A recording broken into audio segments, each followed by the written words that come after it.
beyond the balcony 10 keys to Pope Leo XIV's era. The white smoke has risen over the Vatican, a signal seen around the globe, signifying a momentous transition for the Catholic Church.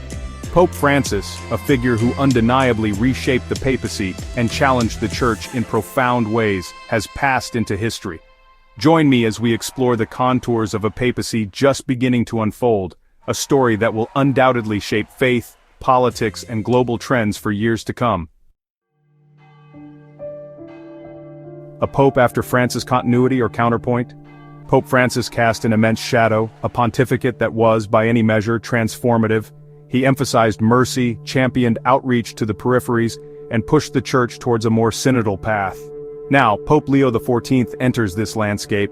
His election is not simply a matter of succession, it's inevitably a response, a statement, perhaps even a recalibration following such a distinct and often debated pontificate. Pope Leo XIV's own history, his theological leanings, his pre-papal writings and pronouncements, and crucially his first appointments, will offer vital clues to the direction he intends to steer the bark of Peter. From Rome to the margins. Will the Church stay global?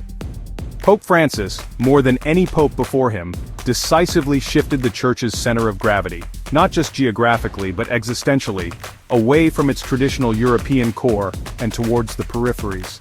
He made a concerted effort to bring voices from the global south, from impoverished communities, from those often overlooked by worldly powers, right into the heart of Vatican discussions and decision-making. The critical question now, under Pope Leo XIV, is whether this outward-looking, margin-centric focus will be sustained, perhaps even deepened, or if we will witness a subtle or not-so-subtle recentering. Will Pope Leo XIV continue the practice of elevating leaders from these dynamic regions to positions of influence? Synodality, buzzword, or blueprint?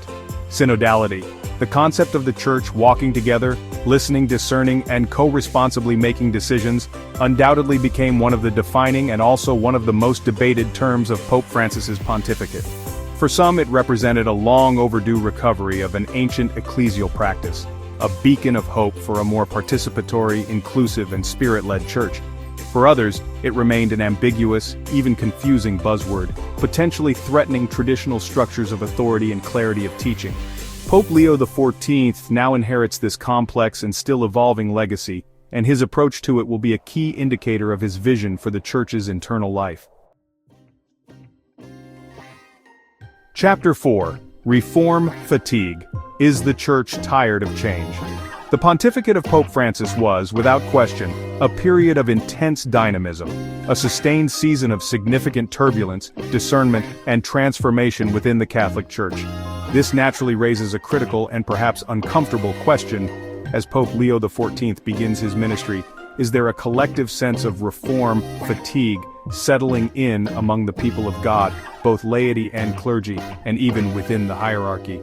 Pope Leo XIV will need to be acutely sensitive in discerning this prevailing mood.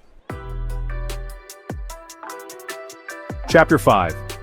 The next generation of bishops shaping dioceses, defining the future. While the figure of the Pope rightly commands global attention, holding a unique position of universal authority and visibility, the actual day-to-day life, pastoral direction, and spiritual vitality of the Catholic Church are profoundly shaped by its bishops at the local, diocesan level. The selection and appointment of these diocesan ordinaries is one of the most significant, yet often least publicly scrutinized powers wielded by any pontificate. The choices Pope Leo XIV makes for episcopal appointments will, over the span of his papacy, cumulatively define the character, priorities, and pastoral landscape of the Church for an entire generation, long after he is gone. Chapter 6. Theology on the Move. New Centers, New Voices. Theology at its best is not a static collection of immutable ancient doctrines preserved in amber. Rather, it is a dynamic, living, and breathing discipline that seeks to understand and articulate God's self-revelation in ongoing dialogue with the context of contemporary human experience and evolving knowledge. Under Pope Francis, we witnessed a clear encouragement of theological exploration that was deeply rooted in the lived realities of people's lives, particularly those of the poor, the marginalized, and those on the peripheries of society and church. The pressing question for Pope Leo XIV's pontificate is whether this trajectory of engaged, contextual theology will continue, and how the center of theological gravity within the global church might further shift or be recalibrated. Will Pope Leo XIV actively create spaces for, foster, and amplify these emerging theological currents, recognizing them as authentic expressions of the Spirit at work?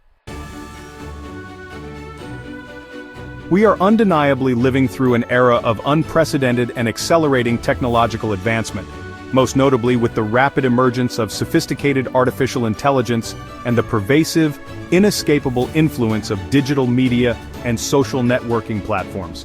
This new technological landscape presents both immense, almost unimaginable opportunities and equally significant complex challenges for an ancient institution like the Catholic Church, which has historically adapted, albeit sometimes slowly, to major shifts in communication technologies.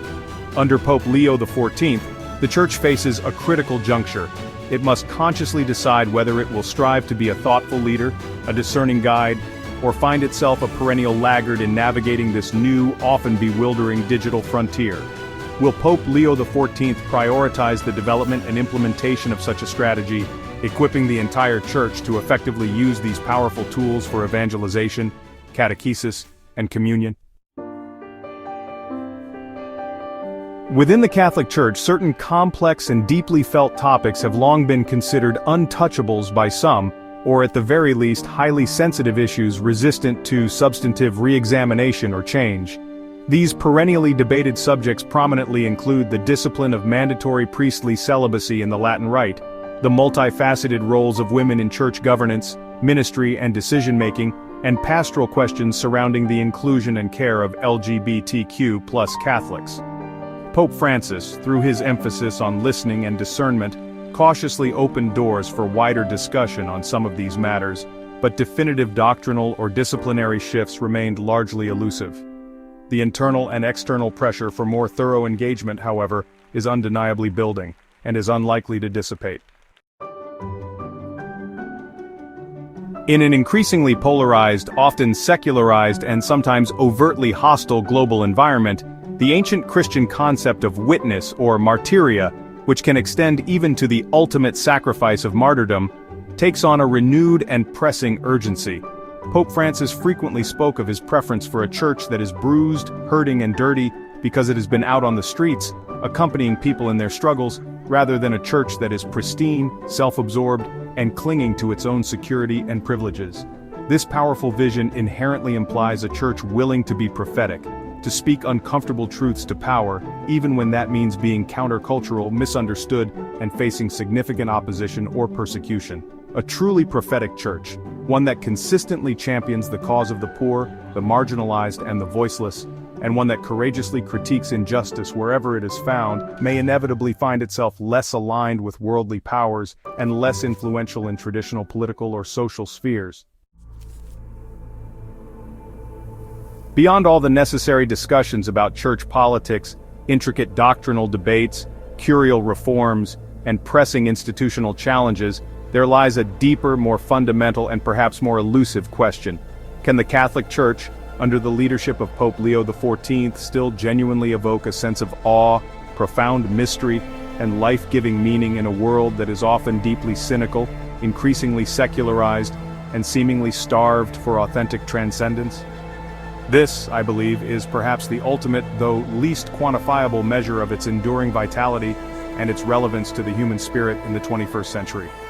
For millennia, the Church has served as a primary wellspring of breathtaking art, sublime music, profound philosophy, and transformative spiritual guidance that has not only shaped civilizations, but has also touched and transformed countless individual souls across diverse cultures and eras.